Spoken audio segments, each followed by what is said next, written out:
Hello everybody! In this video tutorial we would like to demonstrate how you can lock the screen on your iPhone 14 series device.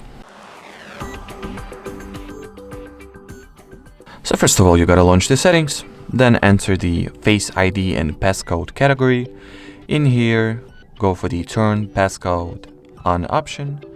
Enter the password that you would like to lock your screen with. You can also set some different type of the passcode. So you can go for the alphanumeric code, custom numeric code, and 4-digit numeric code, which is, well, simply a PIN code. So I'll, set for the PIN code myself. And then enter or type it in once again in order to confirm what password will be used. Then if you,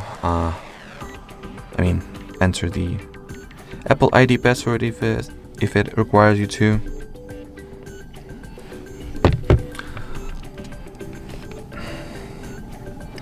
We'll wait until the changes we have just made take effect.